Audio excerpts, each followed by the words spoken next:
Down, down, down. Down, down, down. Down, down, down. Down, down, down. Igniting the fire within you. Exalting the melody of freedom. These are the things that will bring it down. Down, down, down. Down, down, down. Down, down, down. Down, down, down. Down, down, down. So gather the faithful. Tell everyone to stand and shout loud. Shout loud. Shout loud. Let's bring it down. Let's bring it way down. Let's bring it down. Let's bring it down, down.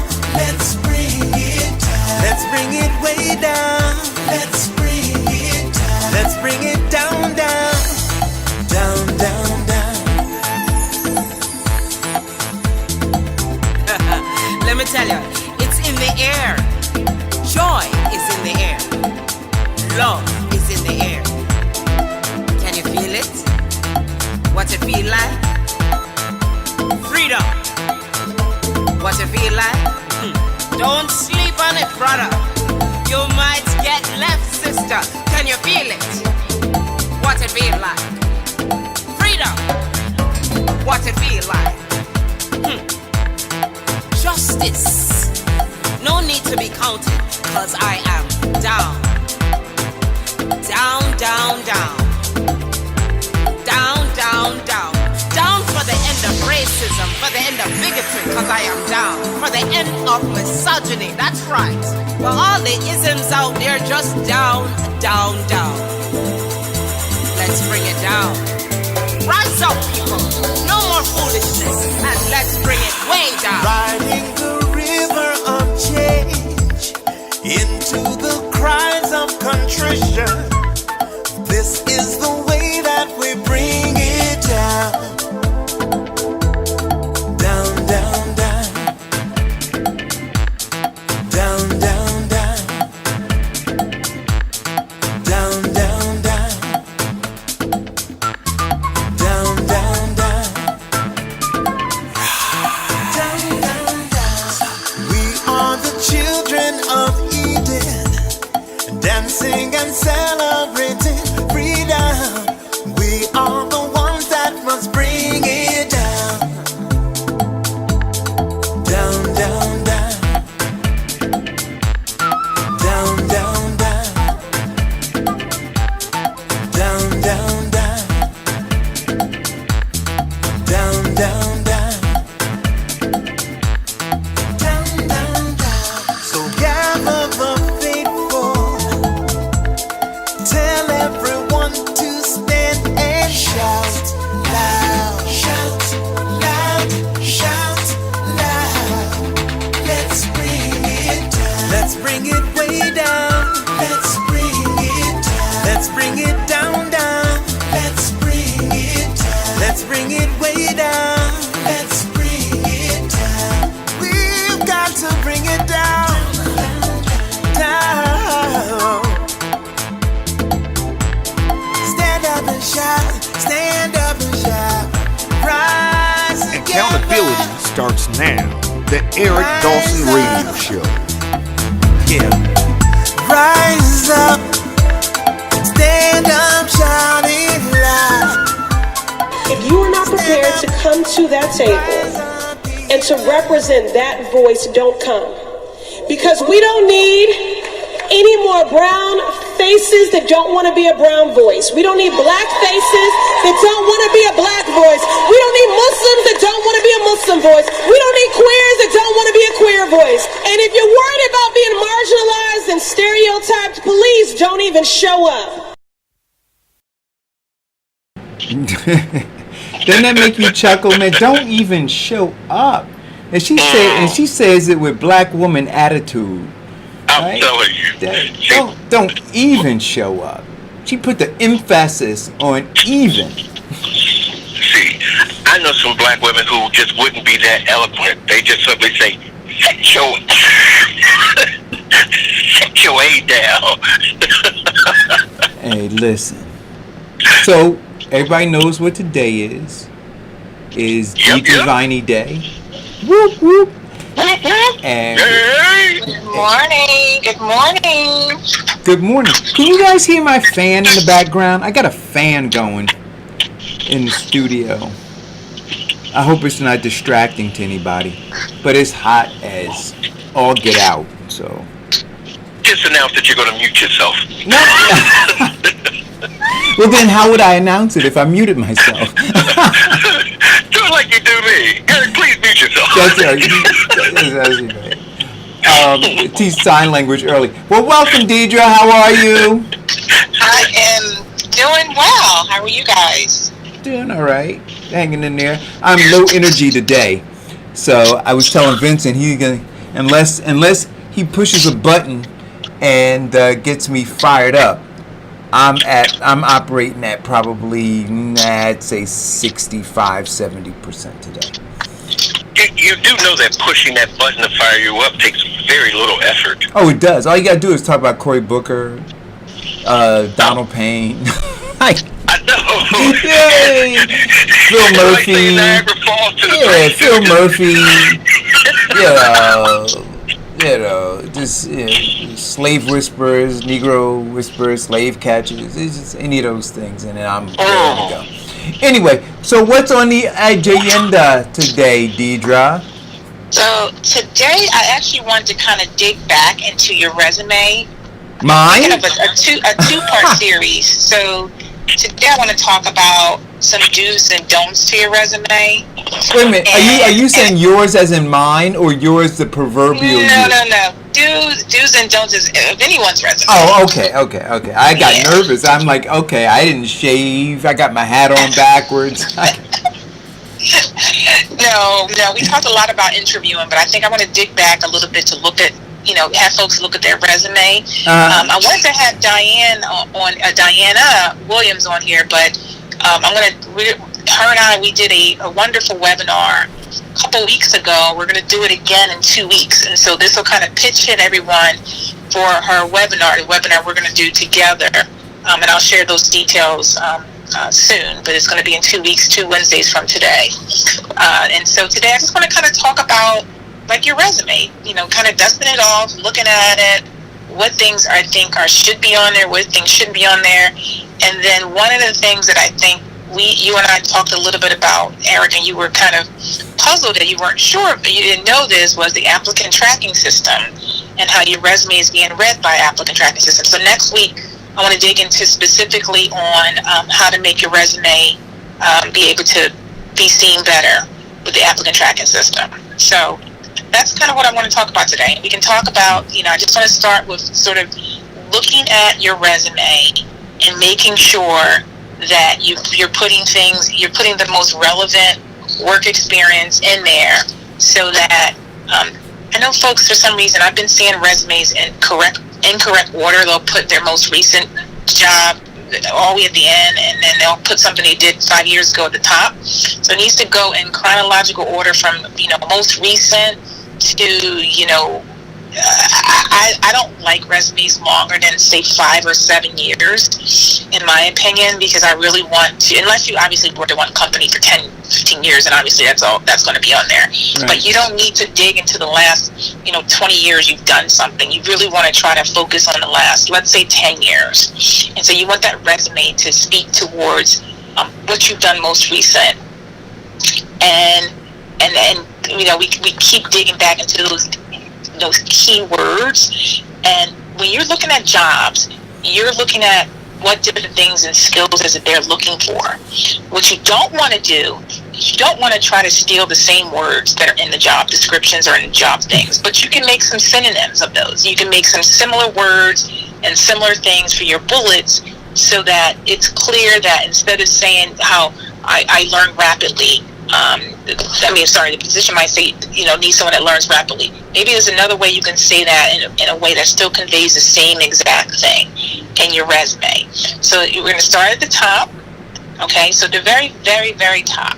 Some folks like to use a summary.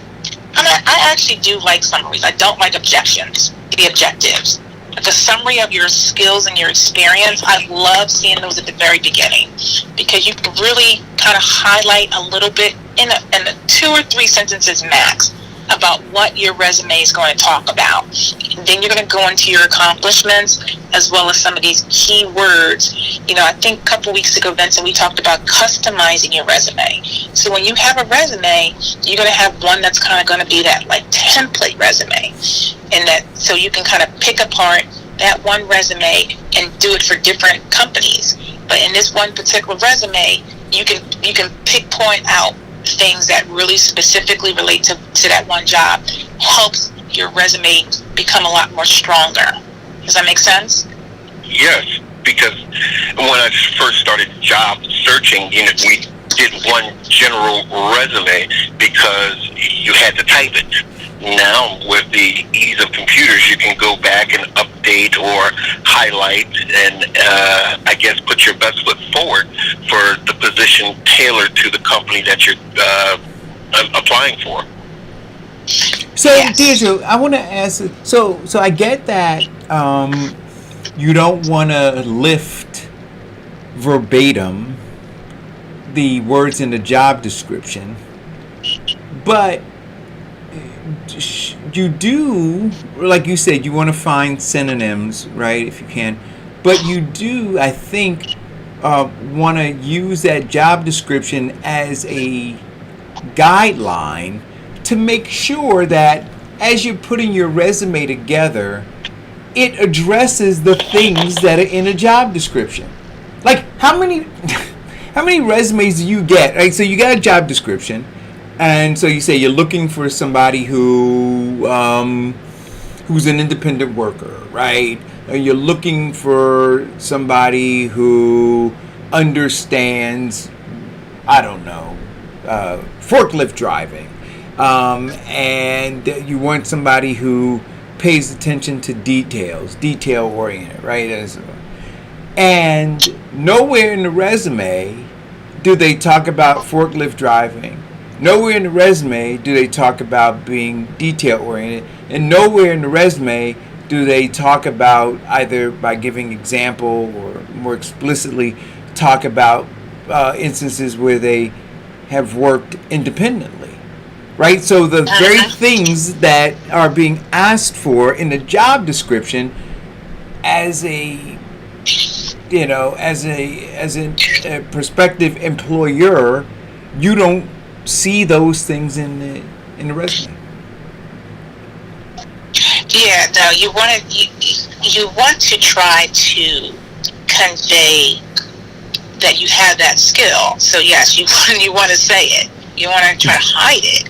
But my suggestion is, I think some folks like to just put, okay, this person needs someone that's a quick learner, that's hardworking, that has team environment. I'm going to say those exact words verbatim in the resumes. What I'm suggesting that you don't do that, because the system will pick that up, because everyone's going to be doing that. And so, what other ways can you do that? And what other ways can you say and convey that same thought? Fast learner. Work well alone? No.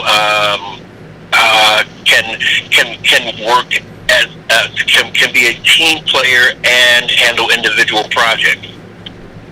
Exactly.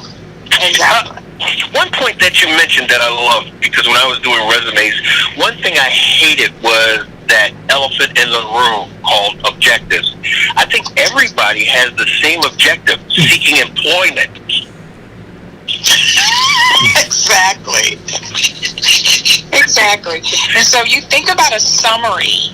I'm not a big fan of either, to be honest with you. I feel like I want to get to the meat and potatoes, but I've seen what I've seen with summaries, and I said, okay, I do actually kind of like this, because you can really kind of put a little bit of what I want to call your soft skills in there too. What are some of the things that you've done? You can list that right at the top of the resume to help convey to the reader why you would be the best person for that position. Mm-hmm.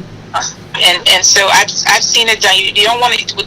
The key to, I think, is with any kind of thing at the top of your resume is just don't get too wordy too long. I've seen it done. I've seen summaries done with quick bullets. I like that a lot because bullets are really easy to get to the eye. I've seen it done in 2 sentences. Do you? I don't know if you have my resume. How would you grade my summary? Because I do have an executive summary at the top of. Oh, I don't have it with me. You're gonna have to read it. You want to read it or no? I don't remember. All right. No. Did I email it to you? That was a zillion years ago. I don't know what I did with it. No. I will go through my email, and I will find it. Gmail. Yes, you did. I did email it to you, and I emailed it to Express Pros. Yes, I think so. I can probably find it real quick. I'm at my computer, but yeah, I'll check and see what yours looks like, or you can check and see what yours look like. Yeah, I'm looking now. Oh, here we go. I found it. I actually found. Oh no, this is something different. Never mind. You mean there are more Eric Dawsons in the world? Well, when he was looking for an intern, he was sending me the job descriptions. Oh, I was gonna say, look out, world. No. But Deidre, so bullet points. Why are bullet points an excellent use of resume space? Bullet points are great because, to me, I think it allows the reader to highlight easily on them. I've seen resumes where people just kind of type and write in sentences, and it's very hard to follow. But bullets allow it to be concise and clear. Now, you don't want to go crazy with the bullets, though. I've seen bullets when I have 6 or 8 bullets. You want to try to get your bullets down to 3 or 4 if you can, max, with your job details, so that the readers can kind of get clear what you have done in the past. When you've seen a resume, what's appealing to you? It seems like you've hired quite a few people, Vincent. What's been appealing to you? Which way have you seen it that you remember? The bullet points, highlighting their skills, their total skills, making them well-rounded for the position, not just what I'm looking for in my ad, but bullet points that show that they are well-rounded, and bullet points that are backed up by their work history and the job description of their work history. So it has a level of like reading a book. It's a concession. You have the introduction, and then you look for the meat and potatoes, as you go further down. Absolutely. All right, I found it. So now, go ahead, Eric. Do you want me to read it? Yes, sir. Okay. So it says, executive leadership experience in high volume, short deadline environments, passionate about quality and customer satisfaction, record of improving efficiency and productivity through process improvement, outstanding interpersonal, motivational, and presentational skills, analytical, articulate, and diligent. Okay. That's not bad. Not bad at all. And is that in bullet form, or is that just kind of red? It's not in bullet form, but it's got the punctuation there that breaks it all apart. Okay. Yeah, I love summaries at the top. So if you're saying you're suggesting no more than 4, you shouldn't waste that bullet point by saying the usual lies like I work well with others and I love people. So the key thing there is if you're gonna waste a bullet like that, to your point of wasting, I need some sort of demonstrated abilities behind that teamwork. It can't just be it's like the summary is a good summary. That's it. But if you're going to talk about in your resume something specific to that job, don't just say I'm a team player. Convey to me in a bullet what that means and what that looks like. So that it's clear to the reader. So now I don't know if you would consider that to be an exact. So I have that listed, and then below that I have a summary of qualifications, right? So I have what I just read to you, as what I consider to be an executive summary. But then I also have, it's not titled executive summary, it is just there. But below that, I have a summary of qualifications. And the reason I did that, Deidre, and you can tell me what you think about it, both you and Vincent, is that if you, as the person who's been inundated with reading dozens of resumes, and so you get my resume, and my resume is 2 pages long, and you want to just skim through it, you can see the summary of qualifications, right? So this is in bulleted form. And it says 20 years of design, project management, and strategic planning expertise, following established PMO methodologies. That's one bullet. Second bullet, expert in Microsoft Office and the entire Adobe Creative Suite, right? Third bullet, proficient workflow management, delivering projects on time and on budget.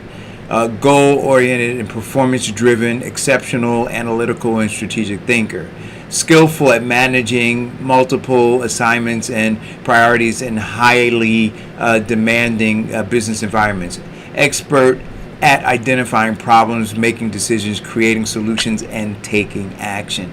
And then lastly, successful at supervising project team members to improve performance. So those are all bullets. So, and I did it because, like I said, to save you from having to go. Now, if you read that and you were intrigued, then you can delve into the different jobs, right? And they're listed in chronological order, and you can see very specifics in there. But if you just wanted an overall sense, like that elevator pitch of who Eric Dawson is, here's my summary of qualifications. Yeah, no, I do like it. I think it might be a way for you to condense 2 or 3 of them, it sounded to me. Okay. But you just don't want it to be super long, but it does seem like you're trying to convey to the reader that yours is almost a bit of like a functional resume, like what do they call chronological. Not chronological, and not functional, but kind of a combo. That's the word. Combo resume, where you're trying to put the functions of what you've done, as well as below that you'll list. Obviously, you said you're going to list the chronological of what you've done in your years, and so I've seen that done very, very well. But just try not to make it, if you're pressed for space, because that's a big thing too, and that's a do. For one of my tips is to try to get it to 1 page, maximum of 2 pages, because I know sometimes folks are pressed for, they want to say everything on a resume, and you just don't have the space based on maybe what you've done in the past, and you want to convey to the reader as much as possible, and not have a wasteful space of like the wasteful space of like references available upon receipt.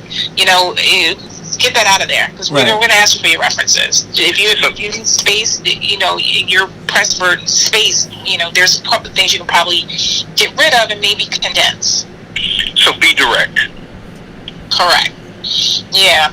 One of the things I actually like to see on the resume is I like to see non-work or volunteer experience. So I want people to consider putting those kind of things on there. Again, you got to have the space, but it conveys to the reader that you've done other things and helped in the community, and it may or may not be applicable to work, but those are great ways to sort of show and demonstrate your abilities outside of work. So employers look for your altruistic values? They should be. Okay. Why? When they do their Habitat for Humanity, they want to make sure that they have somebody to represent? Yeah, why not? I mean, I think employers still want a well-rounded employee. And so why not consider some personal references? One of the articles I actually read was on putting your skills, like you've done, you enjoy basketball or reading or writing or whatnot. I actually kind of like that part of it. Again, you have to have space, but I kind of like that kind of human, kind of personal side to your resume, where you might highlight a couple, key areas that you're into, that you just never know what that might tug upon to an employer. Again, got to have space for it. And if we're only be talking about one specific little line item that says, special interests or additional hobbies or whatever. But a couple things I read, weren't fond of it. I kind of still like it. What do you guys think? I think, showing your human side, I think, is important now more than ever in this society, because you're not just a complete robot, but you are a breathing person. Also, I believe that it gives you an opportunity to relate with your potential employer. Yeah, but I think you can be careful, right? So there are some things that are controversial that you might be interested in. I think you want to steer away from the controversial stuff and maybe highlight the more benign things, right? So you could say that you love gardening, right? Or you love skiing, or you love, but to say that you're an activist and you love, you love marching and protesting, or you are Grand Wizard of the Ku Klux Klan. No, not even that. But you are, you are, an avid supporter of the,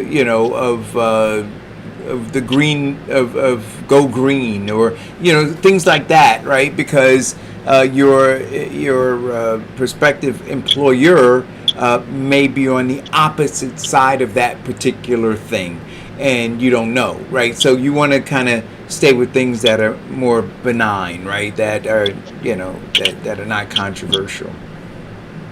Yeah, I agree. Controversial organizations are touchy ones. Yeah. And you'll have to make that decision, because even sometimes things for political or religious might be considered controversial. Yeah. On a resume. And so, like back to your point, you're not sure what side that reader is on, and so let's try to convey to this resume your work experience as much as possible, and if there's something that's more on a generic side, if you will, then that might be helpful. Yeah. And there are plenty of things, right? Like I love vacationing. I love, I'm an avid reader. But again, I would stay away from the books you read. I wouldn't put those down, because again, you never know what the person who's reading your resume might think about those books, that author or whatever, and they may then try to glean some things about you. But if you were just very general and said that you like to read, that might be that's sufficient, I think. And I think that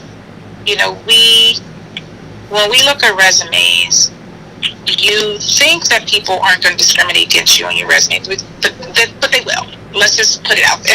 They will. It's going to be hard to prove, but they will. Hey, Deidre, speaking of discrimination, let's even say it was a political organization you're belonging to, and this person is of the other political side, and now they've got that they're like thinking that against you right away, and they might say, I don't even want to look at this person now. Right. You'll never know that. But let me ask you this question, right? So, and not that people can change it, but speaking of discrimination, I read an article, several articles, where they were talking about how people are discriminated because of their name. That if you have a black sounding name, that they're discriminated. So if you understand that there are folks who are weeding out black sounding names, how careful should you be about the other things that you can adjust, right? You know what I mean? Like, and I'm not saying don't not be truthful, but I don't know that you need to. I don't know. Well, you have to figure it out, right? What did Vincent say? He said the objective is to what? Get a job. So to say, I'm an avid reader, and the last book I read was the autobiography of Malcolm X. You could do that. Like, you could say that and be truthful. But you got to understand that there might be some people go, okay, like our book club, right? You're like, I love book clubs, and I'm a member of the Eric Dawson book club, and we read when affirmative action was white. I don't know you want to do that. So you know what I mean. But I mean, I'm making light of it, but I'm being very serious at the same time. Try to avoid those. And one of the things I was going to say is that I've seen resumes where they'll use a certain cliche or certain jargon, or they'll use certain initials, and I'm not sure what that means. So you want to make sure that you're trying to stay away from those things that for the reader, is it going to come across that I understand what you're saying? Is it something that it may be very specific to your universe, and maybe you are applying to a job in that universe, but you want to try to spell those things out clearly, especially cliches. Try to get away from that. Okay. Well, I mean, it's very difficult to overcome the names that your parents have given you. I've had one, and the guy had a completely. His parents were African. And even Barack Obama had to overcome the simple fact of his name. To be elected. How can an applicant overcome that obstacle?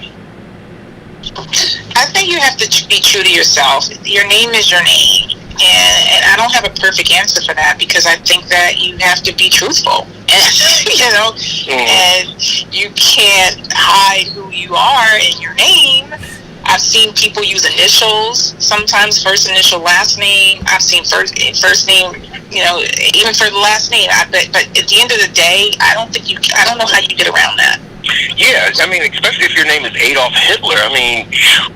You're probably one of the most unemployable people in America. Well, so that's so I know we're talking about jobs and all kinds of things, but I think the parents need to be careful when you name your kids.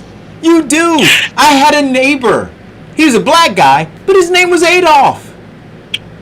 I just couldn't understand it. So, because they're going to have to put these names on their resumes. And like you said, Deidre, I can't remember what his last name was, but it was some French name. It wasn't Hitler. No, it was a French last name. But in that instance, I would just put, if that happened to be my first name, I would just put A. Dawson. I really would. Or I would change mine. I literally, probably as an adult, would look at that and say, you know what? I don't know what mom was thinking, dad was thinking, but I now have the power to go and change my name. So I'd probably go do that. Absolutely. Yeah, I hear you. So when you're making your resume, you want to also use powerful verbs, and keep it in the same tense. So if you're going to start out, I like everything in the past tense. Handled, managed, charted, administered, maximize. Those are some strong, powerful verbs. So you want to try to keep those in there and keep them in a consistent manner. And I've seen people make mistakes where they'll go from past tense to present tense and sometimes future tense. So just try to keep it all in one tense, so that it's clear and easy for the reader to see. No, that makes tons of sense. Yeah, and one of the things I know we talked to, and I constantly harp upon accomplishments and quantifiable and those kind of things, but there was a really great article, and I'll share it with your readers in the chat feature, for if you are unsure of how to make some more quantifiable details of your resume, there were some tips for what to do. Because I know sometimes folks are like, well, I didn't really do anything. But if you think about what you've done in your day or your career, your job over the last couple of years, there's got to be some ways for you to quantify to the reader to help it show us that you've done something to save money, or reorganize this or whatnot. And so I'll drop that great article in there for them to look at. So in terms of reading a resume, are employees looking for qualitative experience or qualitative experience? qualitative or quantitative? Yes. Oh yeah, we want both.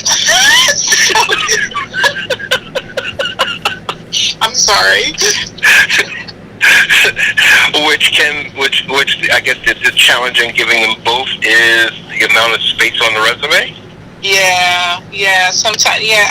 And I know that's what I'm saying. I'm starting to see these 3, 4, and 5-page resumes, and I'm not clear what is going on. But people need to try to, and it takes time. And that's why I was talking about Diana. Her business is Pro Resume Tailor. She actually puts out resumes. That's why we're going to do this webinar together again. And I think it's, if you're the kind of person that this is not your skill set and or it frustrates you, you know, maybe you might need someone to help you. So let me ask you, so with your business, if you get a resume that needs help, do you suggest that to the person or no? Or do you file it in the trash? No, I would suggest, like, we can only fix it because we're not resume people. We present your resume to our clients and hope that we can get you a job. But if there was something that was super quick I could fix on there, I'll fix it. But if there's something that it takes a lot more effort, I'm going to send it back to you and say, this is what you need to do. You need to, try to do this and get it back to me.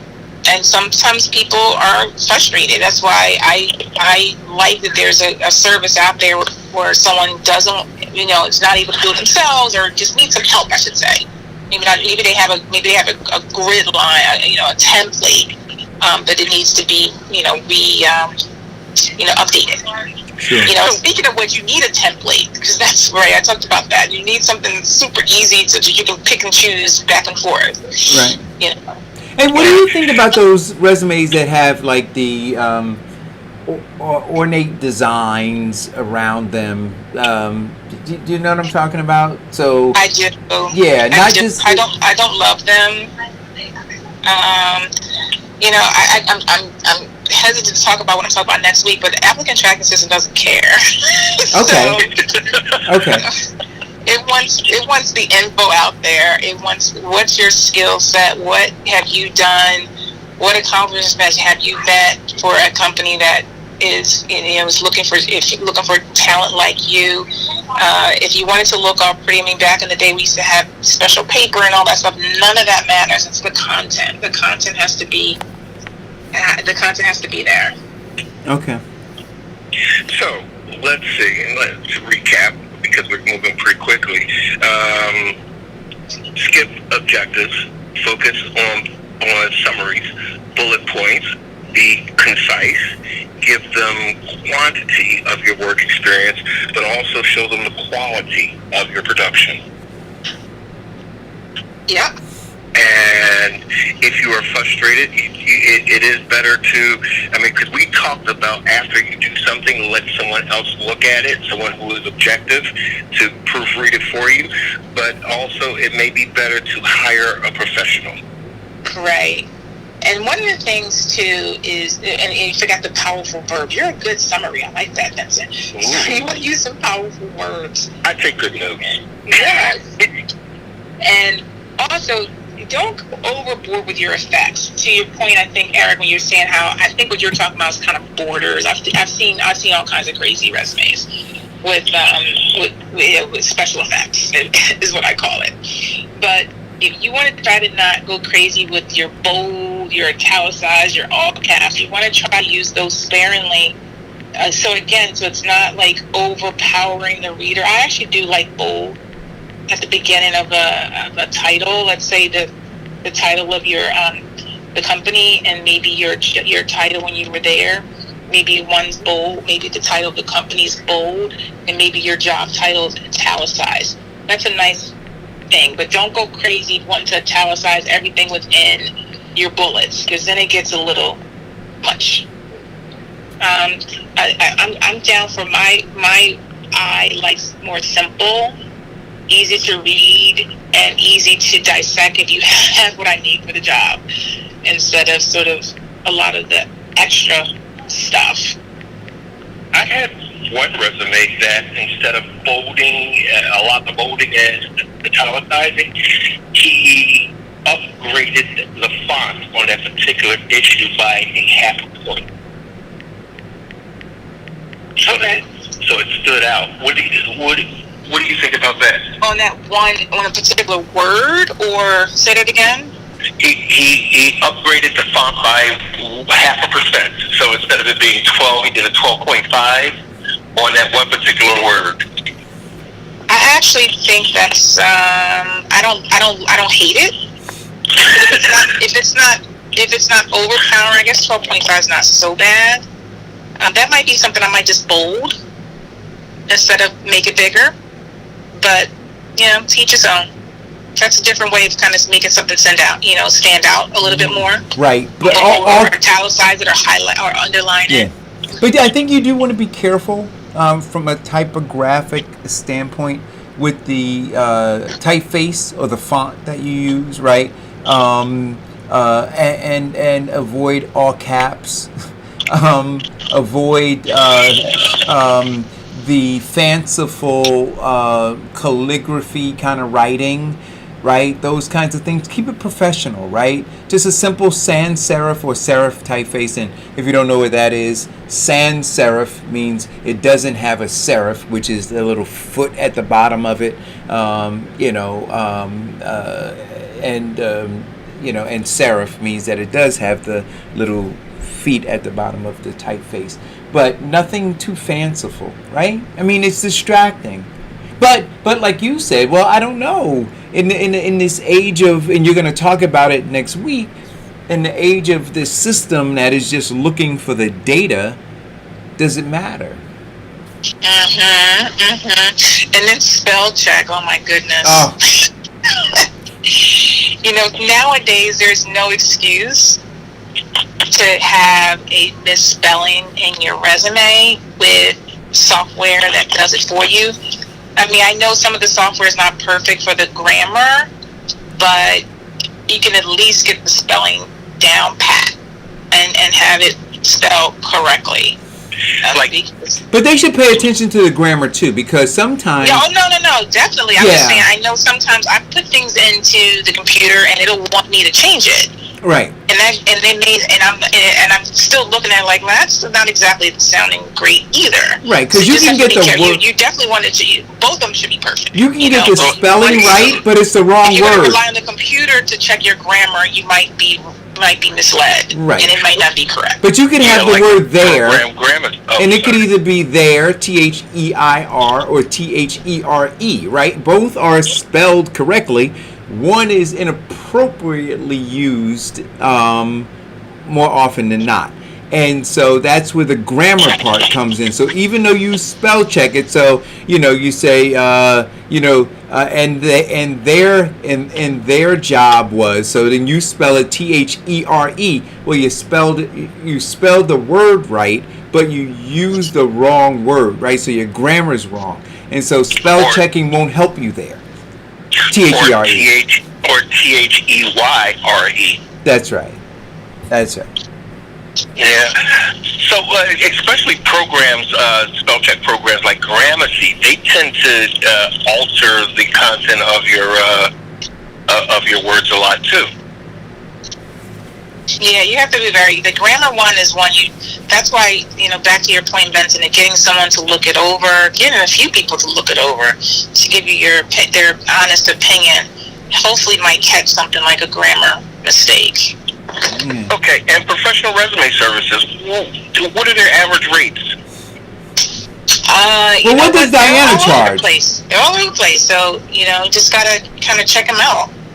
But like I said, Diana's going to talk about hers next week. I don't even know her fees, so in 2 weeks when we do our webinar, and I'll share that information. Hey, I know Diane Elmurray Clemens is listening. Hey, Diane, what does your daughter charge for resumes?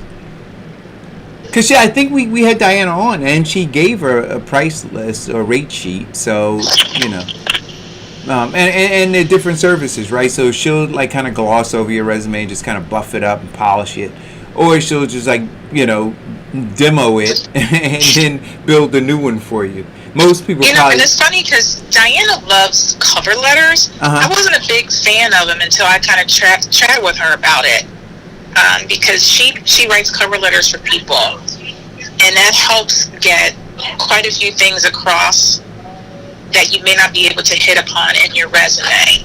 And so she kind of made me consider, okay, maybe I might look at the cover letter, because I guess I'm very I want to get right to the resume. Right. So what is her rationale for the cover letter? She was just saying how there's a lot more things you want to talk about that you might not be able to get across in your resume. Right. So. And you don't have to read so it's optional for you, right? When you get a cover letter and a resume, you may choose not to read the cover letter, right? And go, like you said, skip the appetizer, go straight to the entree. But the appetizer is there just in case you have an appetite for it. But then I started thinking about it. A lot of times, obviously, I get all my resumes via email, and sometimes they will say they'll kind of give an intro of their resume in the email, and I guess that's the cover letter. Right. And so sometimes I'm like, oh yeah. So now because I've read that, I'm more intrigued to look at their resume. And I hadn't thought about that until she kind of mentioned it to me. So I guess so in a way I am sort of looking at a cover letter. It may not be a formal letter per se, Word document or PDF, but the person is trying to convey some things that entice me to want to look at your resume. Got it. So the cover letter being a great introduction, should you stick to like a 500-word thesis format, or just keep it more like a letter? I think it's just I'm not the expert, but when I've seen them done very short in a paragraph, maybe maximum 2 paragraphs. There you go. So being concise and to the point helps a great deal. Yeah, one of the things too, I just jotted down, I forgot to mention, is about gaps in your employment. I know that's kind of a tricky one, because if you're out of work for a long period of time, what do? What do you say? What do you put in your resume? Again, it's going to be about honesty in your resume too. So if you've got space that you haven't done anything, then that's why I liked about the volunteering. That's why I liked about the other extra things on your resume, because that can lend to kind of adding up those gaps in your employment. So don't, if anyone's listening, you want to make sure during your downtime that you're using it wisely in another capacity, volunteering at your kid's school or whatever organizations. Just make sure you can demonstrate something on there. How are gaps in your employment viewed to potential employers? It's concerning. It's concerning because if you're out a month or 2, no big deal. You're out 6 months, 8 months, now we're worried. What's been going on during that period of time? Definitely, we mentioned, the long-term unemployed, back when the economy tanked, a couple of years ago, was a big concern. And that's what I kept noticing, is that people weren't doing anything during that period of time, at least from their resume perspective. They probably were, but forgot to convey it on their resume. But you want to make sure that you're trying to keep yourself busy. And I know looking for a job is a job, but you can take a part-time whatever to help, an organization or your kid's school or whatever you can, a friend's business. So it'll help fill those gaps and keep your skills fresh.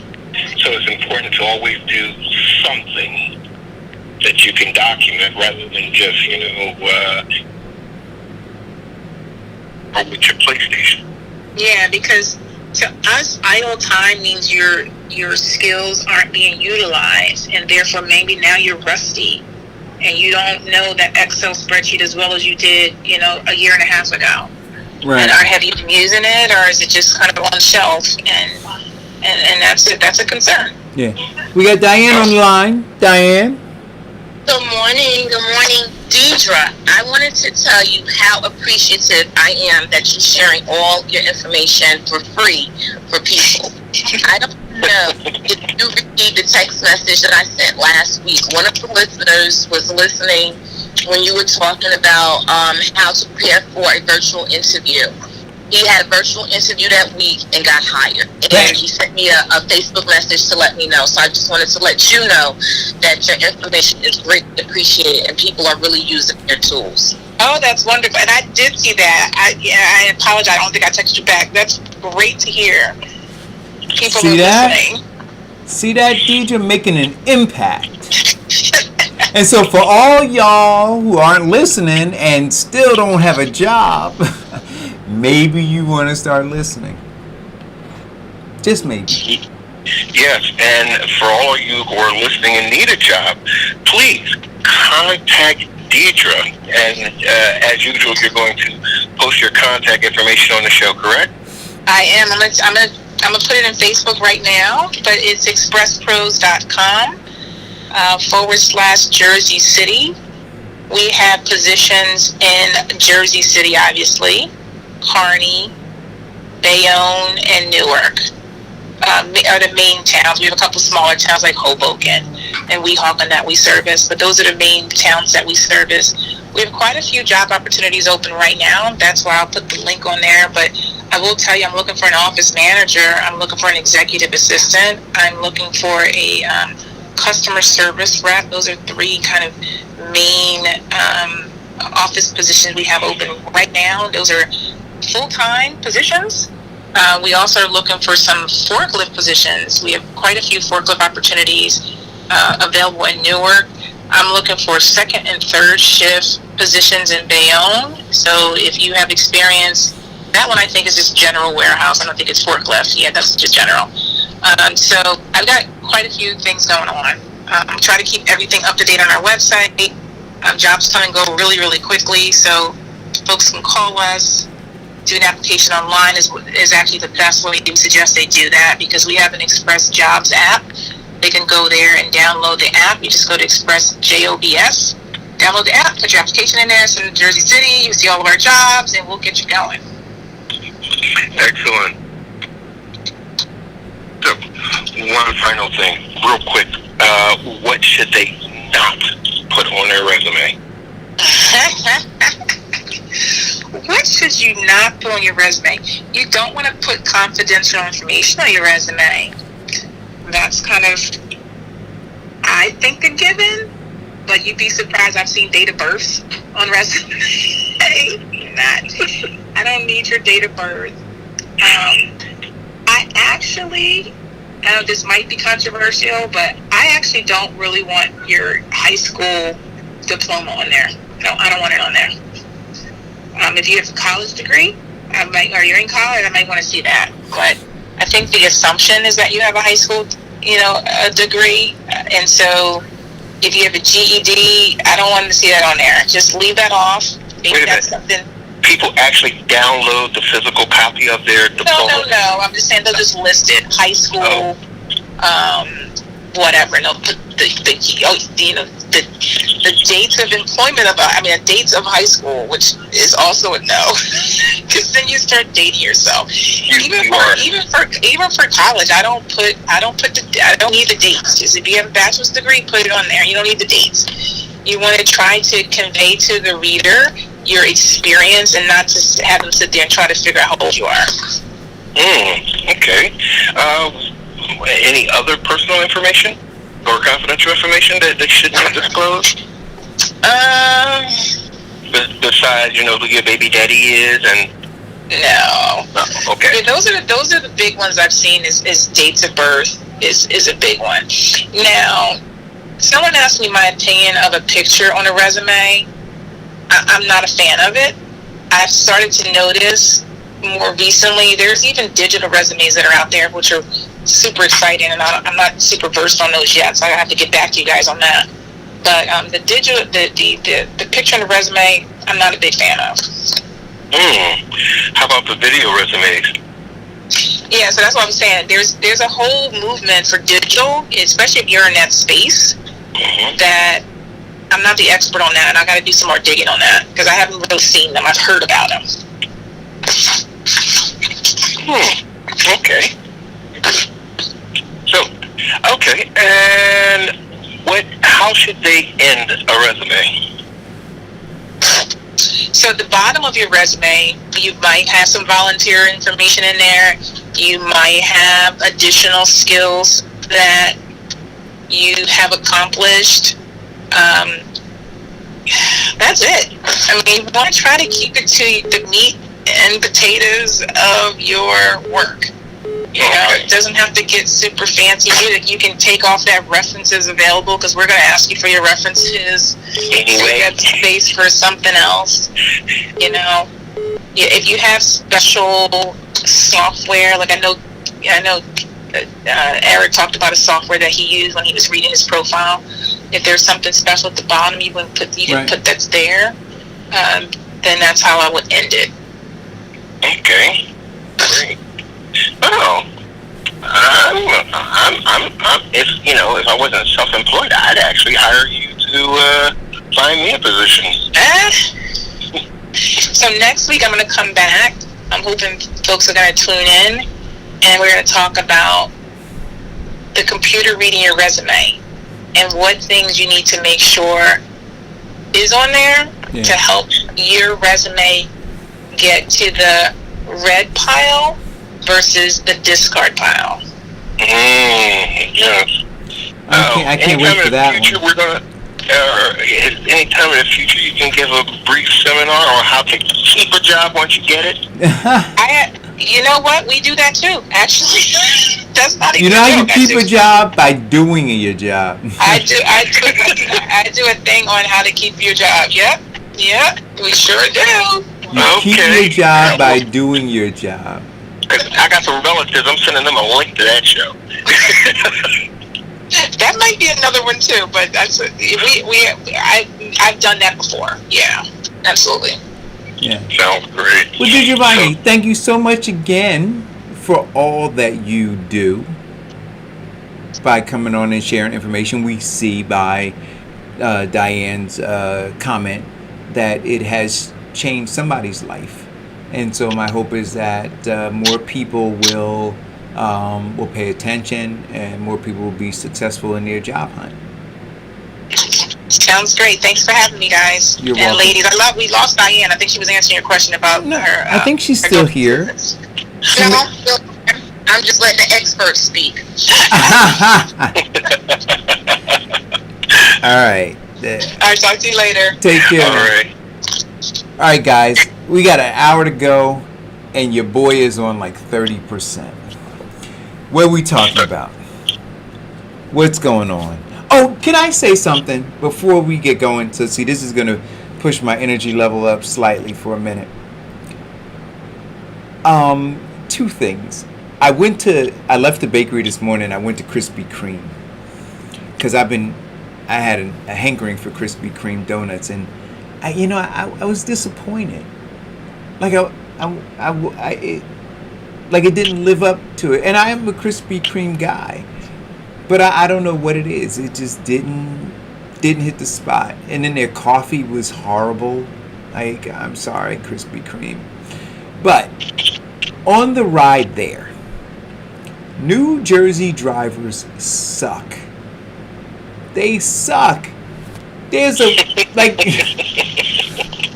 I gotta say this. Like, get out of the left lane. Stop driving in the left lane. The left lane, the far left lane, is for passing only. There's only 2 lanes on 22. No. You got 2 lanes on 22, but on the Parkway, you got multiple lanes. And I take both of them.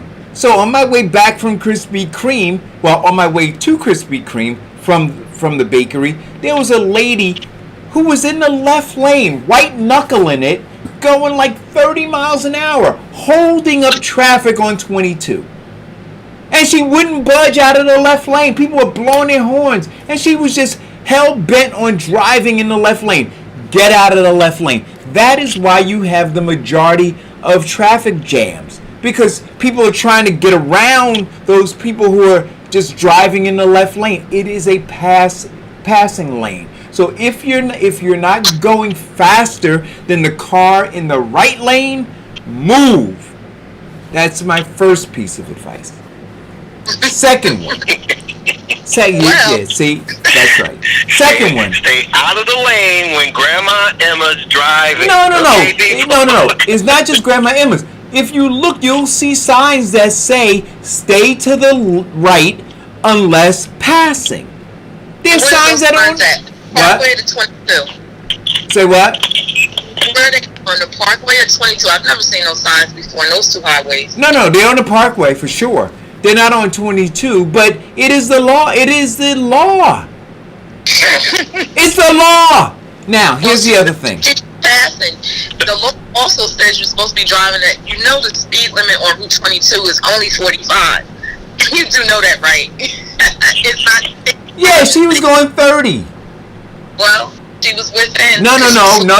You know what? It is also against the law to go a certain amount below the speed limit.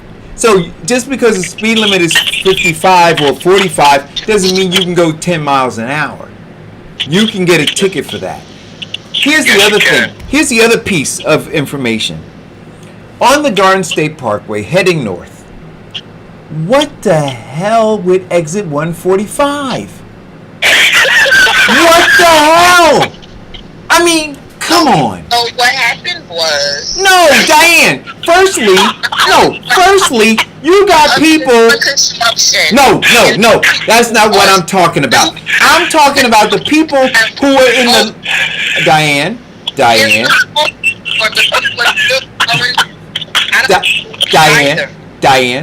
I'm talking about the people who are in the lane left of the exit lane, who creep up and then try to cut in. And so what they wind up doing is holding up traffic in that other lane. They literally come to a complete stop in the other lane. Because the people in the right lane are still going slow where there isn't a toll. No, Diane. You don't understand what I'm saying. So they bottlenecked it right there when they started the construction, and instead of expanding, they took away a lane. So now they're creeping over. So people, of course, go all the way around everybody that's slow from the South Orange Avenue exit all the way up to that exit, and they go around them and then cut in. But during rush hour, they literally the far left lane, Vincent. See, because you're down South Jersey. So the far left lane is impacted because you have people who will drive, because now you got 4 lanes, right? You got the exit lane at 145, then you got the 3 through lanes, right? You've got the far left through lane, people trying to drive all the way down in that far left lane and then cut over 3 lanes to exit. Vincent, I'm telling you. Listen, I'm going to say this because this is true. When I used to commute, see, now my energy level's up. When I used to commute to West Hampton from Berkeley Heights. That's like an 80-mile commute, right? Wow. Yeah, I used to do that every day. And I was on time. I was the first one in the office and the last one to leave. And nobody had any, and people would come in with excuses about, I was in traffic. I'm like, what? Like, you can't give me an excuse. I drove 80 miles and got here on time, got here early. But people would drive crazy down there too, Vincent. And you know what I used to do? I used to keep a bag of cranberries in my car, and I would pelt them with cranberries. Like, they would cut me. I swear to you, I used to do that. I had a real problem. I had a problem. You had road rage. I did, I had road rage. Diane, I used to pelt them. And one lady after cutting me off and almost causing a major accident, I pelted her with her car with a couple of cranberries. And you know, she had the nerve to ask me, are you throwing things at me? I said, ma'am, you almost ran me with a 3,000-pound vehicle. Why the hell do you care about a cranberry?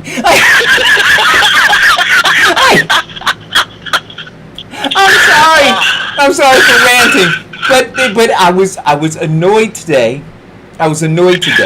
Stay out of the left lane. Oh man. Okay. And The rage is real. But one important fact, Eric, that that people should also give some consideration to, it is a $450 ticket for passing somebody on the right side of the lane. Woo, who cares? No, because Diane, because if you only got 2 lanes, and the person's going, and the speed limit is 55, and the person's in the left lane going 30, right? What Vincent's saying is, you can't pass that person. So now imagine, all the traffic on 22 going 30 miles an hour. Maybe that's not slowing you down. Where are you in a hurry to get to? I had to get to the show. You have to get where? To the show. To the show? Yes. Wow. I want to be on time. I know. Well, then leave on time. Give yourself ample time to be somewhere. No. I'm going to get some more cranberries. Ample time for all the slow drivers in front of I'm going to get some more cranberries. I was throwing pennies, but that's too expensive. Yeah, you're probably throwing about 7,000 pennies a day. Yeah, it was adding up. I was going to the bank just to get pennies to throw.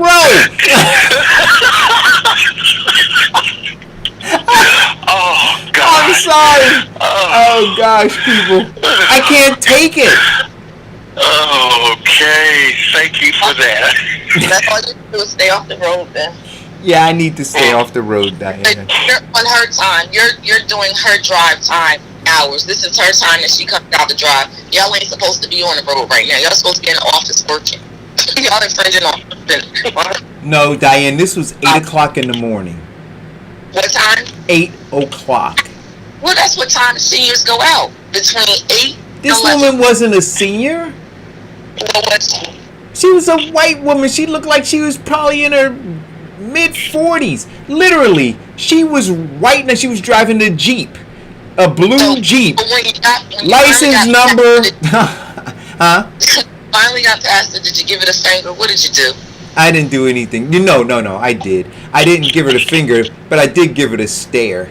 And but you know what other cars did? I'm sure you've seen this before, right? When a car gets annoyed because they're riding behind a car and the car won't move over and they ride behind it, and then there's a car to the right of them, so they're boxed in and they're getting real frustrated, right? Then they start to tailgate the car, and then finally the car to the right moves up so they can get over, and then as soon as they pass the car that they were behind, they cut back in front of them to let them know, move, get out the way. Get out the way! Move!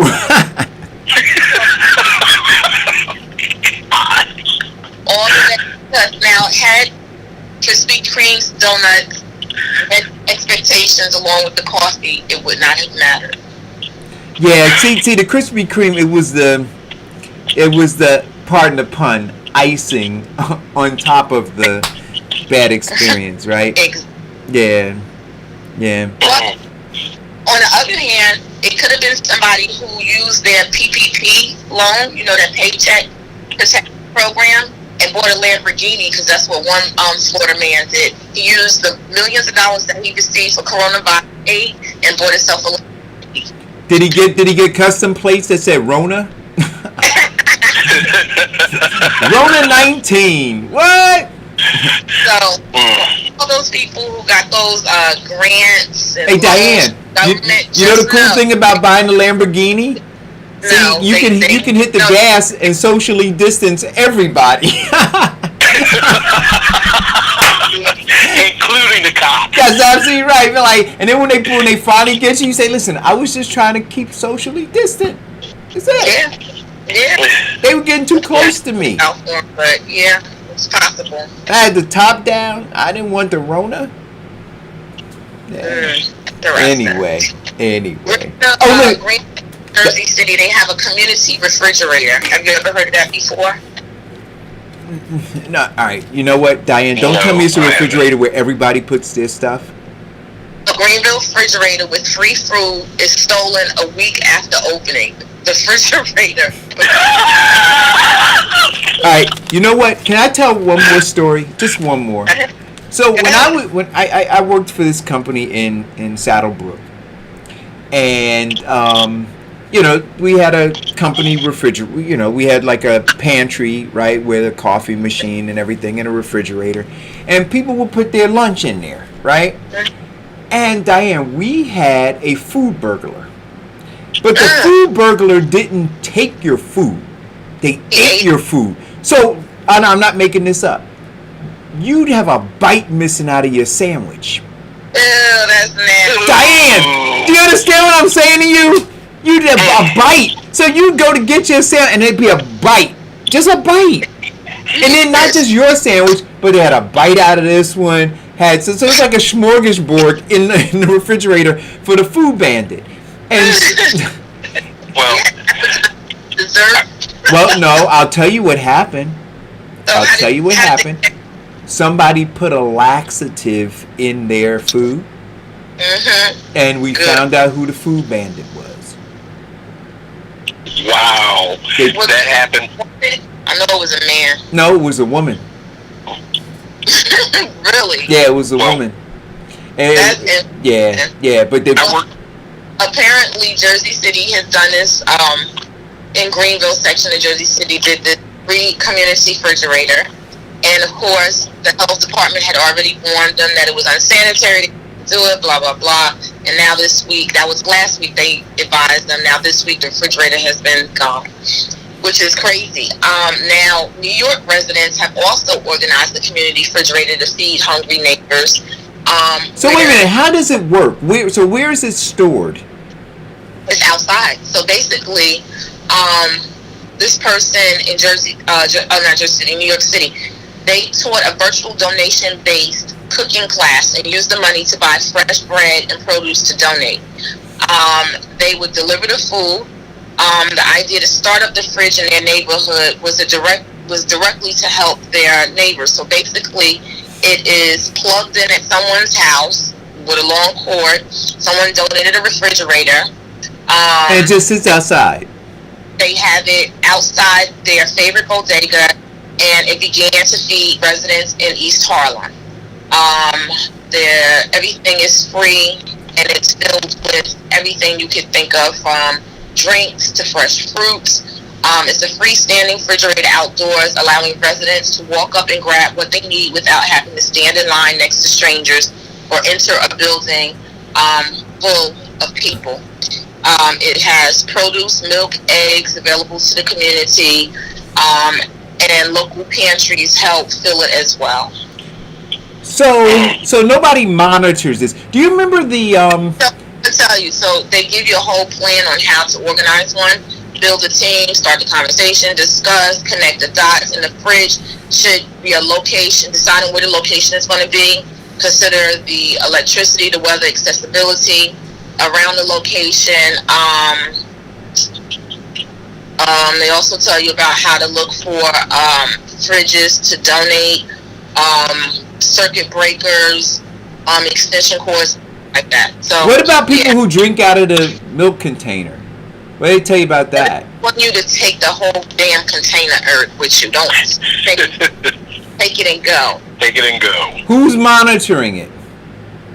Whoever set it up. No, I'm saying, are they sitting there watching people go in and out of this refrigerator? I don't know. Diane, do you remember the videos of people licking the top of ice cream? They're telling them it's for take and go. No, I understand the ice cream in the store was to buy and leave. But people went in the aisles and they videotaped themselves licking it. See, See, we don't live, unfortunately, we don't live in that kind of space where people are. The one they're looking at has containers, the plastic food containers, filled with like lunches to go, so you can take a lunch to go.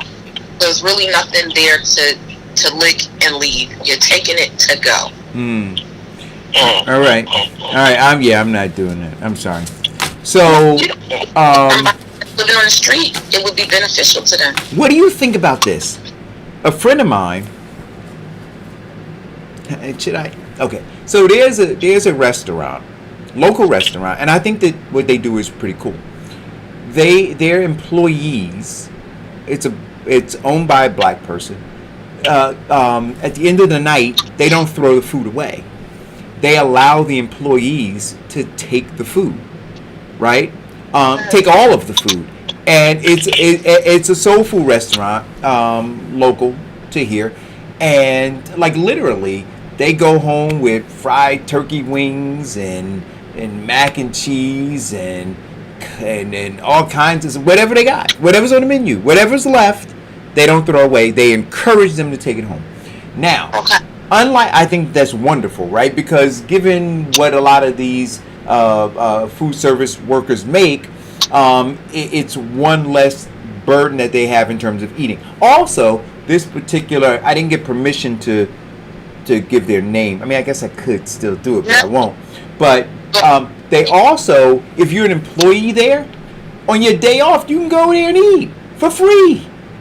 Okay, that's good. I think that's great. But now you got Panera, and I'm going to use their name. They throw all their stuff away. Like literally. It's a health thing. It's a health thing. I've been through it with the food banks about... It's a thing with the Board of Health about throwing away food as opposed to throwing away food that's already been used, touched, or could have been touched. It's a big health and safety thing. That's why. And a lot of restaurants who have done it that way and would give their food away to the homeless and stuff like that. They would give. Why not give it to the employees? Well, that's an option. Maybe they didn't come up with that option. Panera? Panera? But to give it away to the homeless is a health. No, I understand giving it away to the homeless is an issue. I'm saying the employees. Well, maybe they didn't come up with that idea. Well, give it to them. Maybe they didn't think about it. Yeah. Okay. And there are a lot of other stores that throw stuff away like that. That's the way to put that idea out to you, because a lot of restaurants, I'm sure, throw stuff away. They do. I mean, you and I went into the hot dog place on 14th Avenue, and we clearly saw them cutting off the ends of the breads and throwing it away. And we asked them about that, and they said, "Oh, we throw that away." Isn't that crazy? And you said, "Oh, we could have been using that bread pudding." They throw it away. So there's a lot of wastefulness of food in restaurants, and people don't always think about saving what is not being used. Oh, now I got a taste for an Italian hot dog. Anyway, Diane, I know what you say is like talking to your grandfather, right?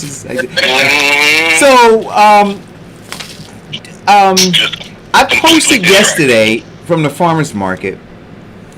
There's I'm not gonna call it phenomenon, but it is what it is. You got people, and I think it's misinformation, right? Vince and I were talking about it off air earlier. This whole idea, Diane, about watermelons with seeds versus watermelons without seeds, and people spreading this misinformation that watermelons without seeds are dangerous for you.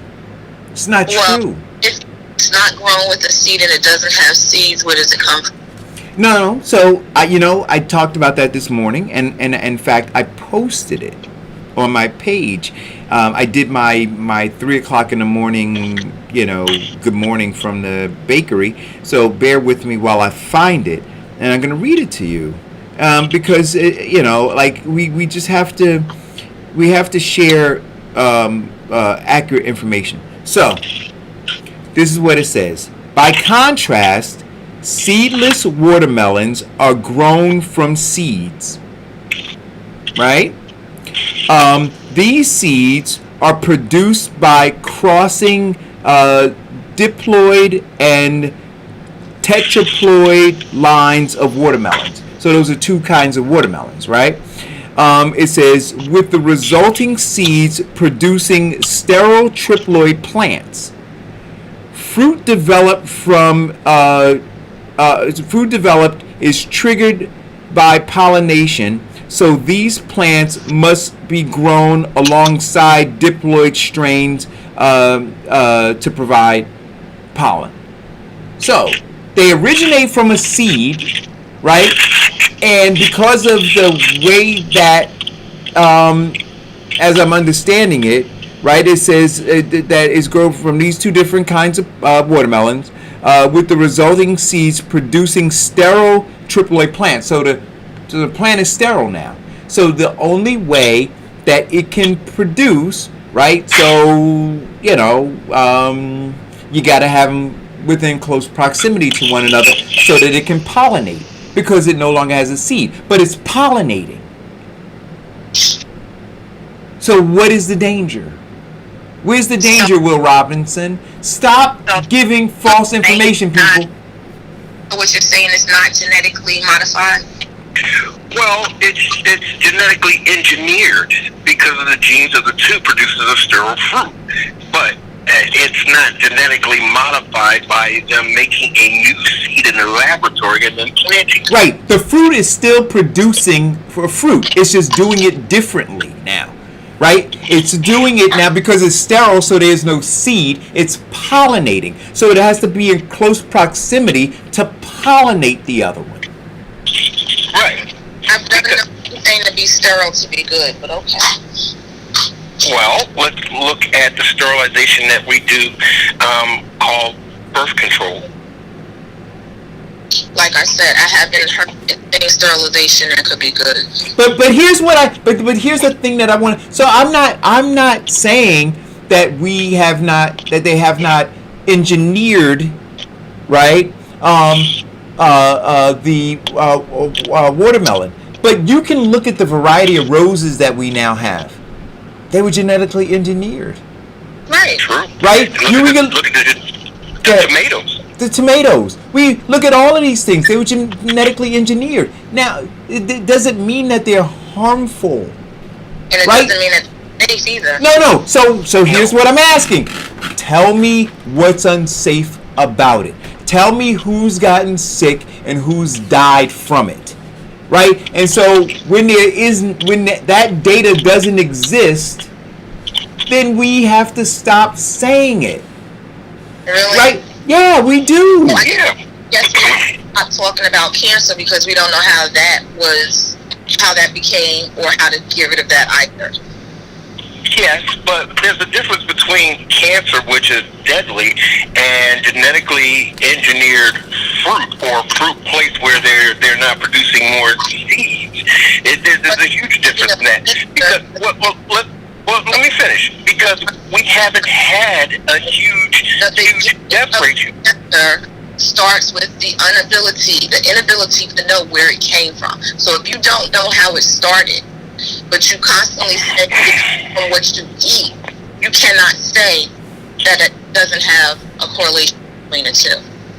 Okay, but we've had genetically engineered fruit for the last 20 years. And the ratio of cancer has been consistent since they've actually discovered cancer. In fact, they've even gotten better at discovering cancer. So that's not to me, that's finding the cause are two different things.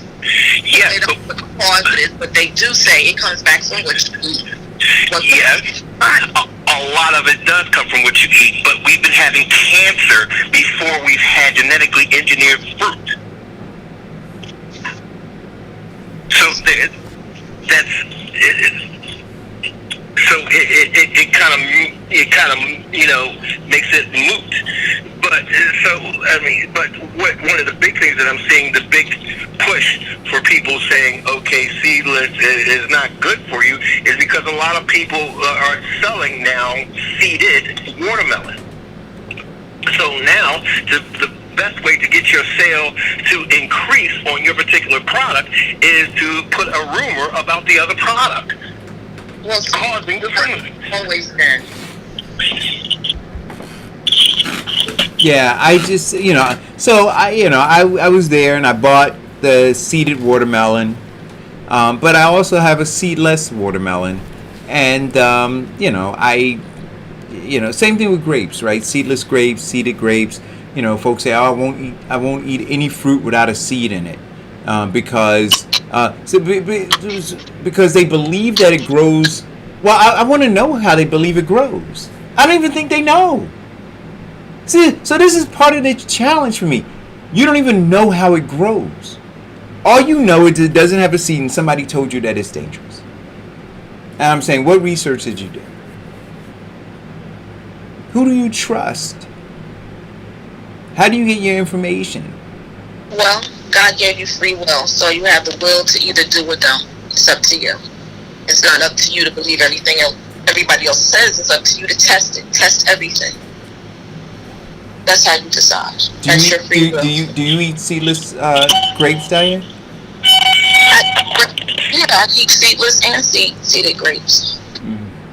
Which are your favorite? The red grapes or the red grapes or the green grapes? Green. Red. But I don't eat seedless watermelon. That I don't eat. Okay. No particular reason, because I don't. All right. Well, if you want a seeded watermelon, they have them up at the farmers market. I didn't cut mine open yet. I have one for Farrakhan. Farrakhan, I'll see you maybe today. Bring it to you. Anyway, what else is going on? New Jersey gym owner who gave the big one-finger peace sign to the governor and opened up his gym has now been sentenced. As he should. Wow. How long has he been sentenced for? 5 years. Good for him. We got a call. Hold on. Call or go. Hey, peace, brother. It's Farrakhan. I'm literally tuning in at the moment you mentioned my name. So I'm like, listen, I will, later on when I get off, if you want, I'll come through and pick that thing up. But I got no problem with that. Thank you. You're welcome, my brother. You're welcome, man. So Farrakhan, what do you think about seedless watermelons?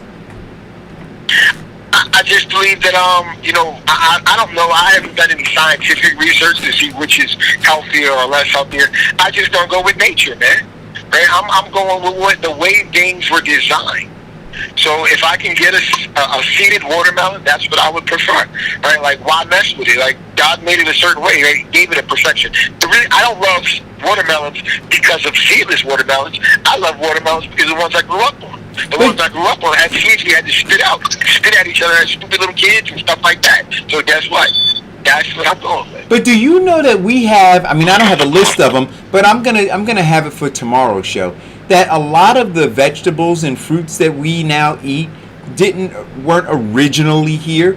They came about through cross breeding, right. pollination, modified. Yeah. And I basically learned that from listening to, what was his name? He died. Dr. Sadie. Right. Because he always used to speak about the vegetables and how this one wasn't really the way it was supposed to be. Like, it was originally, like, I think a carrot was originally purple. Mm-hmm. Right? And they did whatever they did to make it, become orange and look the way it does today. But, and apparently most fruits and vegetables, have had some kind of, but that's not genetic modifying, right? That was somehow they did that.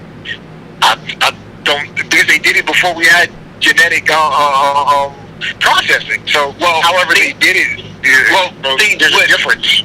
What we call genetic modifying today, back then it was called crossbreeding.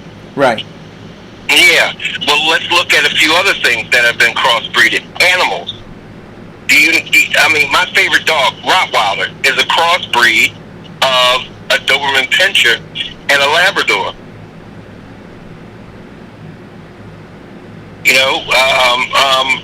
The same thing with the same thing with bull boxers, poodles, and certain and other animals. Crossbreeding has been going on for centuries now in terms of fruits and vegetables. But the big, to my point, the reason that people are now exploiting the crossbreeding or the genetic modification now is because they're selling the other product. I wouldn't say that though, Vincent. Like, because it wasn't the people that were selling the other product that knocked or said that not to use. Most of the people that I I hear speaking anti-genetic GMO fruits and vegetables aren't people selling vegetables and fruits, right? They're just people who, for whatever reason, some are health professionals or nutrition professionals. I say not health, but and they say don't do it. I wouldn't say that because they were making a profit from selling the opposite fruit or vegetable. Okay, Third Time, would you agree that if I have enough money, I can get just about any expert to write a glowing report and you know, you don't want to go down that rabbit hole because you don't want to go down that rabbit hole because then we'd be talking about all the things that you said about COVID-19 and any other research, right? You don't want to go there's a guy that will say something to the left, and there's always a guy that will say something to the right. Exactly. If that's the case, don't believe nobody about anything. Well, that's what you have to weigh it and weigh it on the side of what you feel is right for you. Right. That's the whole point. You know, it's been in terms of getting back to the watermelon and the fruit. It's been going on for centuries. You know, that process of bettering products and fruits. And so, you know, why, and the big question that I've always had was, okay, why exploit this now when there are no deaths, no lack of health or nutrition, nutrients in the actual product, and no other reason than marketing against another product? Again, to that, I think you would just be arguing business, right? Like, right. There's always going to be a guy. If that's the case, I mean, what would be the seedless people's argument for not eating seeded fruit? Is so that they don't have seeds?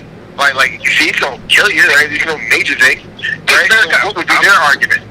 First time, I'm like you. I grew up on the seeded watermelon, and you know, like you did, you know, the kids, you hold them in your mouth, and when somebody goes by, you spit them at them.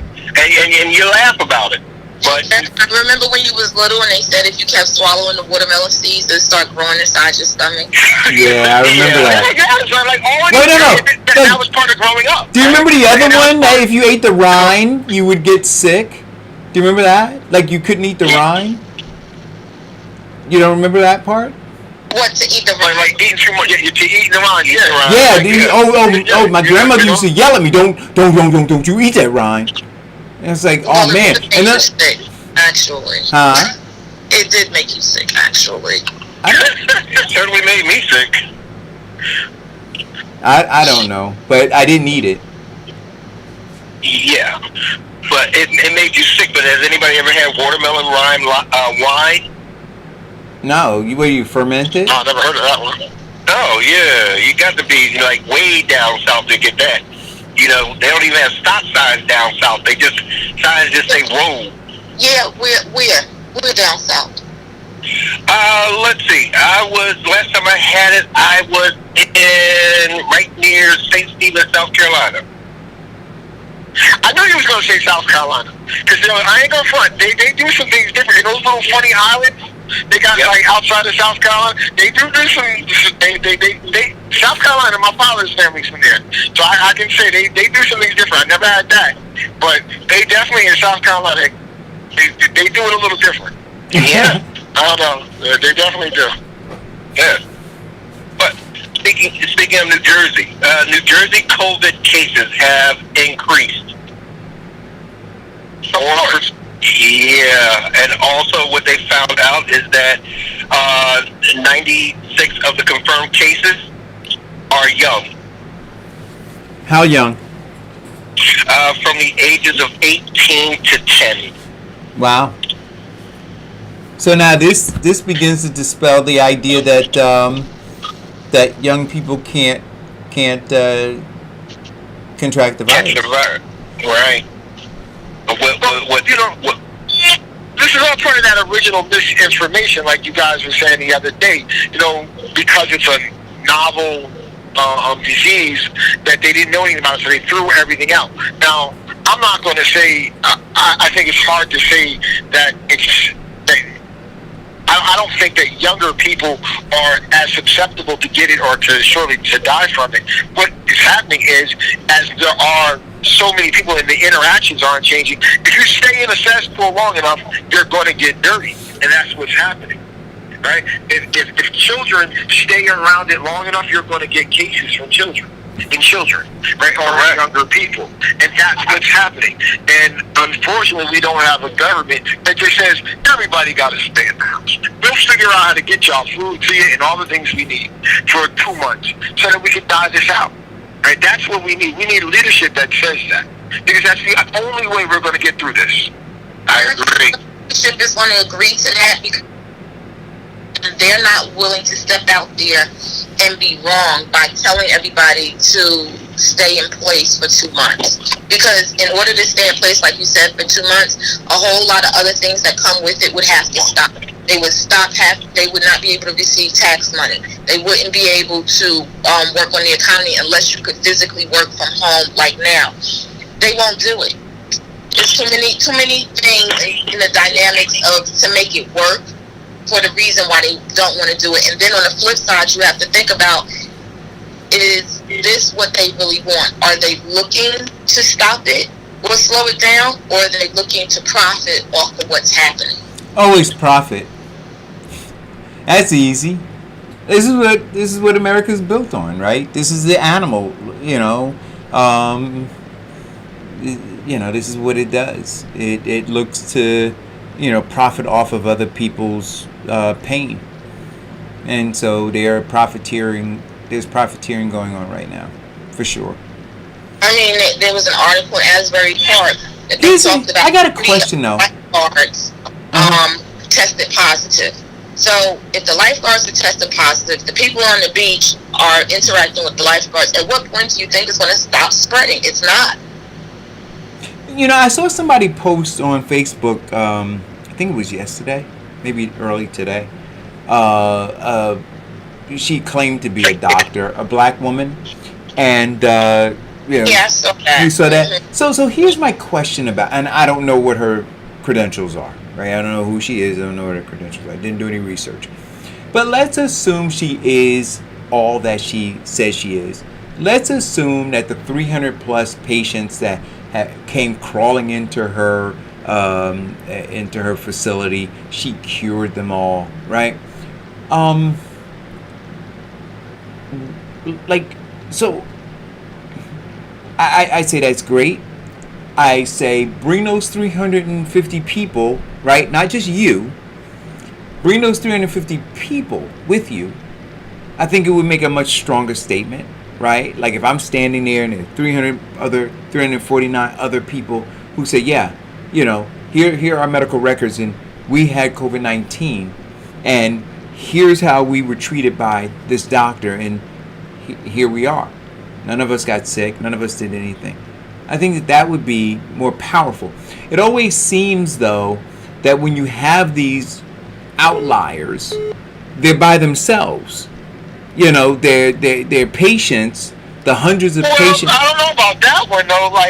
But now you're telling people that they have to publicly put their medical records out for the whole world. Well, what I'm saying is this.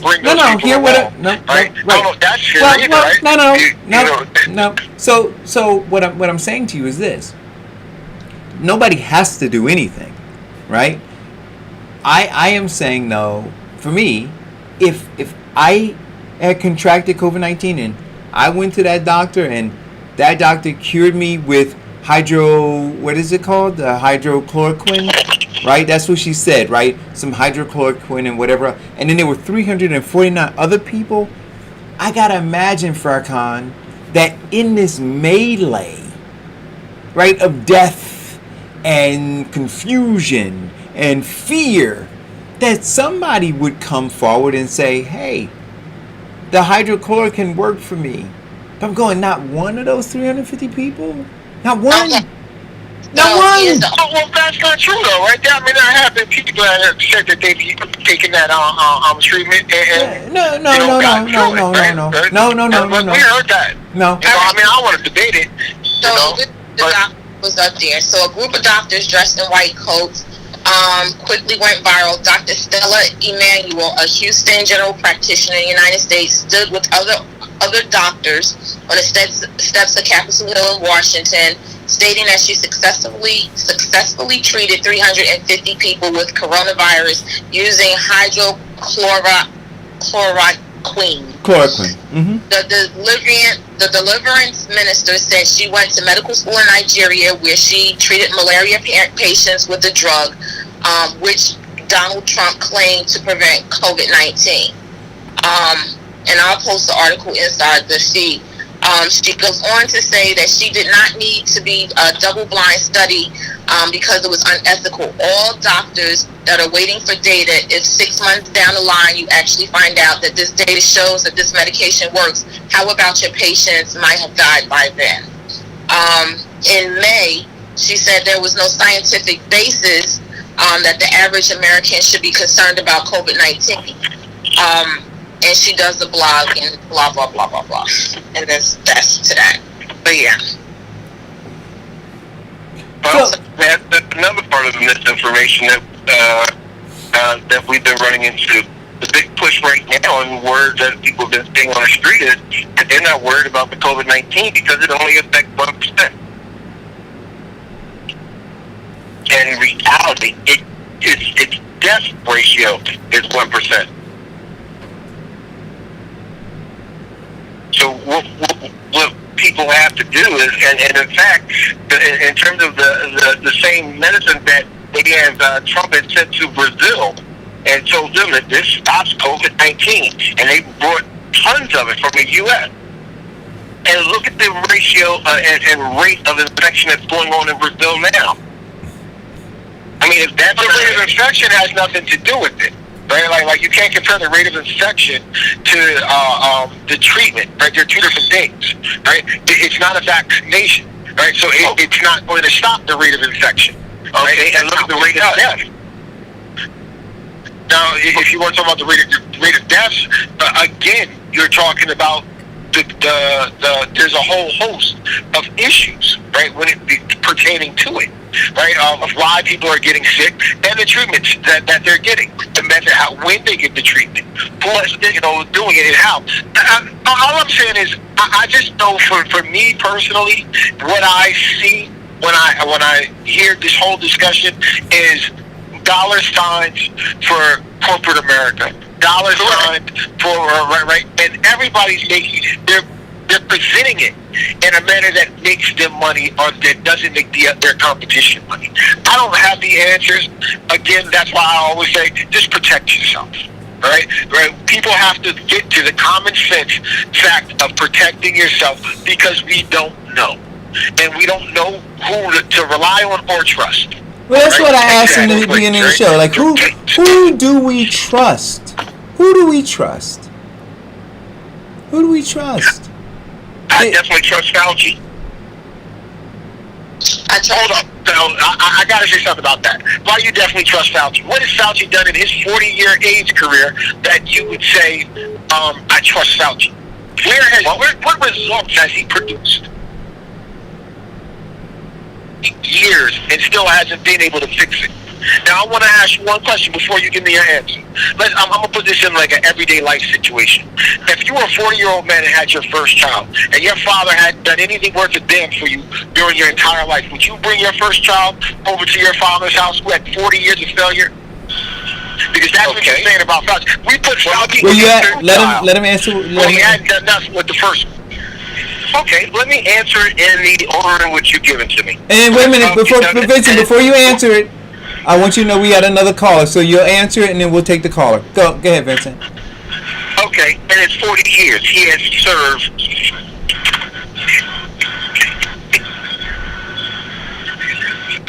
Vincent? Hello? Yeah. That was God shutting him up. Who's the caller? Will Hathaway from Orange. Hey, everyone. Hey. Hope all is well. What's up, Vincent? How you doing today, man? I don't know what happened to Vincent. God silenced him. Keep going, Will. Oh, he's gone, huh? Wait a minute. Listen, I wanted to bring up Farrakhan's point. You know, he was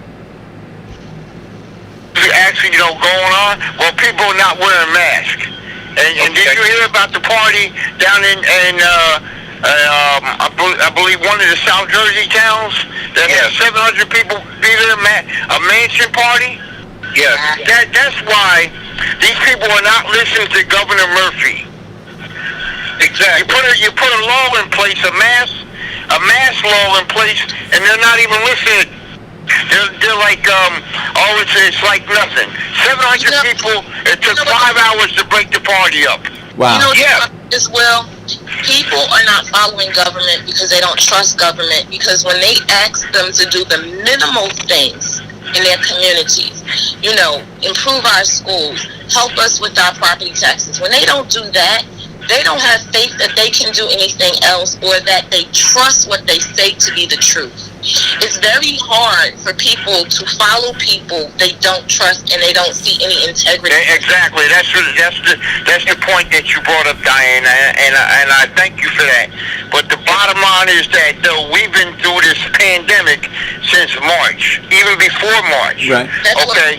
And the political leaders, such as elected officials, they're trying our best on a local level.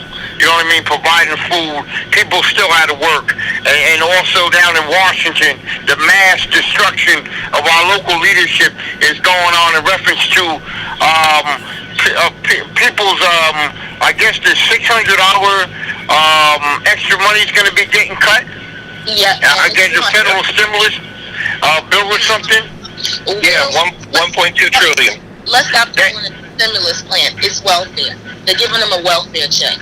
That's all it is. It's a welfare check. If you look up the definition of welfare, you'll understand. But they're not giving us anything. They're giving us back our money that we've already put into the system, and then they're telling us when we'll get it and how we'll get it. If we'll get it. And not everybody gets it. And in terms of welfare, we gave, $1.2 trillion in welfare to large corporations who haven't been giving their fair share back. So why not give it to the people? I agree with you, Vincent. I totally agree with you. But the point is, people are still out of work. I mean, really, I'm blessed to have a job and got paid while I was off. We should be blessed. But, these food pantries and these organizations, the money and the food is going to be running out soon. Then where do we go then? Well, we go and we'll find another way at that particular point. But to add to Diane's statement in terms of, not trusting the government is another thing that we're also looking at is that we're running into a society now that does not find facts to find the truth. They find facts to support their belief. People are now agreeing, with the facts of, you don't have to wear a mask by these fake groups because that fact supports them saying that I don't want to inconvenience myself by wearing a mask. I don't want to go through the process and problem of doing this and the other. So rather than erring on the side of caution and safety, they were erring on the side of their convenience. So now we got these misinformation, this disinformation, and people are believing that, and people are dying because of it. And we have to stop if we're going to end this. We've got now it's up to 180 scientists who are now saying that we need to do a complete countrywide shutdown for at least 2 weeks. No. First of all, okay, I disagree with that. Okay, due to the fact, hear me out. We already had a shutdown. Okay, how many times? Like Diane was saying, we already shut down the government. Okay. I mean, it's bad enough we already shut it. The governor of New Jersey, New York already had a massive shutdown. Okay, we have a shutdown again. These little businesses are going to go down and it's going to create chaos.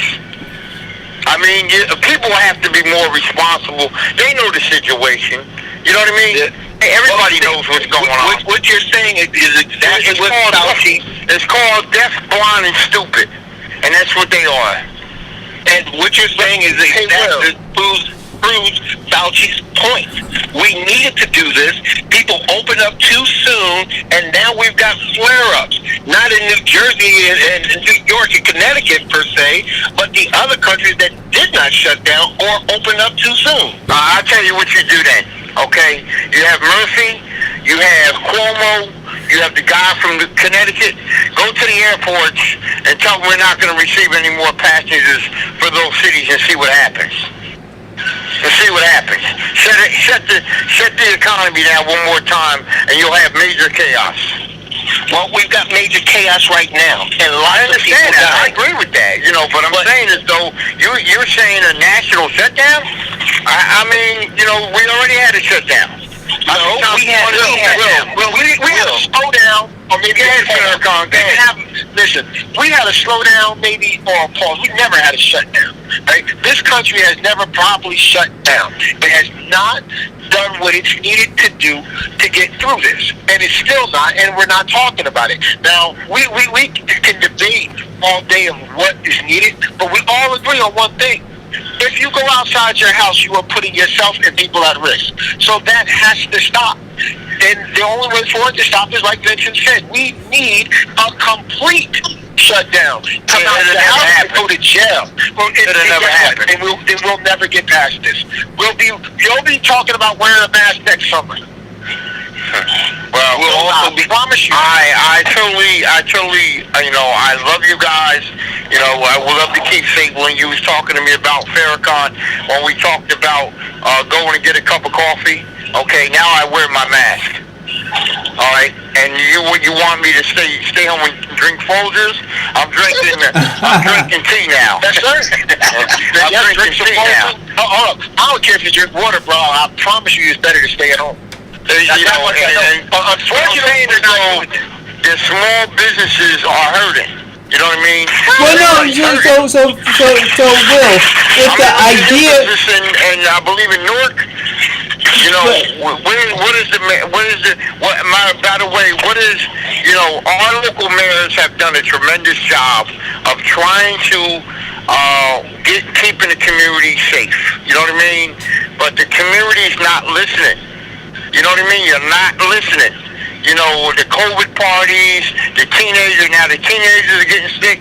The Major League Baseball ball players, 11 Marlin players got sick, and that was not even related to COVID-19. 6 members of the Rutgers football team, they got sick, and now the NFL yesterday, because I do sports for a local paper.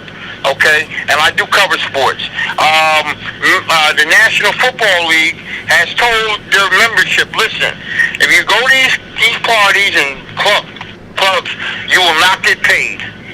Your money will be cut. So that's the segment that you have to do to know to hold the line. Ross Baraki says hold the line. Let's hold the line and start wearing these masks and start being not deaf, dumb, and blind, and not stupid, to protect ourselves. And the people in South Jersey, they're having the Corona parties. The parents should be thrown in jail for what they did down in South Jersey. Wow. It's not a count. The adults in this state, if that has a child. So wait a minute, let me ask you a question, Will. Will, hold on 1 second. What you're talking about, what we need to do to hold the line, is what they're saying that our country needs to do. Hold the line. Shut it down for a little while. Hold the line. It doesn't work like that.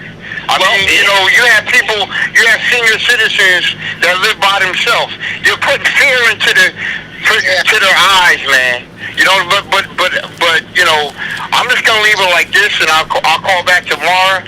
Okay, we need to be held accountable for our actions. I mean, if you get a ticket for not wearing a mask, then fine. That's a $500 ticket. Now, them guys in that gym that you mentioned about down in South Jersey, they must have money to throw away, and they're putting their patrons at risk. Put them in jail. Put them in jail for 90 days and give them a $1,000 fine. I guarantee you they won't open the gym no more. And I'm out. And you guys have a wonderful day. Have a great day, Will. All right, bye-bye. Thank you, Will. Well, there you have it. From Will Hathaway in Orange, New Jersey. Big Will. Big Will in the house. So, what else? We got 4 minutes. Well, there was an NBA player that left Florida to go home to California for a funeral that he stopped by at a go-go bar and came back, and now he's on quarantine for 14 days from his job. He may have caught more. Wait a minute, he may have caught more than. Philadelphia 76ers. He may have caught more than Corona.